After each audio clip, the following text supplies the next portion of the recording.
বঙ্গোপসাগরের বাংলাদেশ অংশে গত ১.৫ মাসে ৫টি লঘু ও নিম্নচাপ তৈরি হয়েছে। ফলে দেশের উপকূল সহ বিস্তীর্ণ অংশে বৃষ্টি বেড়েছে। সর্বশেষ নিম্নচাপটি বাংলাদেশের কক্সবাজার উপকূলে প্রবেশ করেছিল ৪ দিন হল।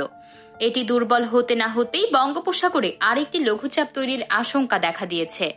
ফলে আগামী ২ দিন বিরতি দিয়ে দেশে আবার বৃষ্টি বাড়তে পারে।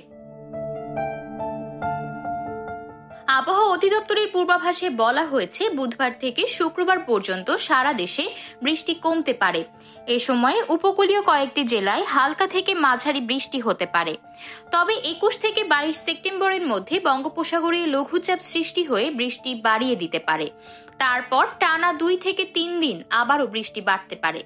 এদিকে বৃষ্টিপাত কমে যাওয়ায় সারা দেশের তাপমাত্রা বাড়তে শুরু করেছে। সর্বোচ্চ তাপমাত্রা ৩৬ ডিগ্রির ঘরে পৌঁছেছে।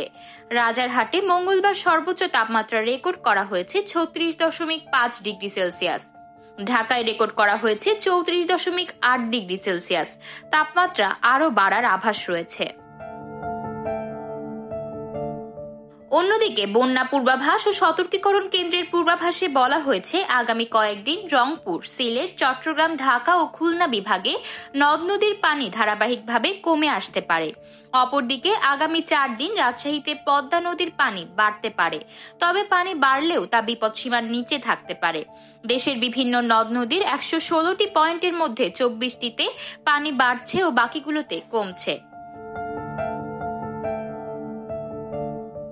আতকিয়া মাইমুনা, বার্তা 24।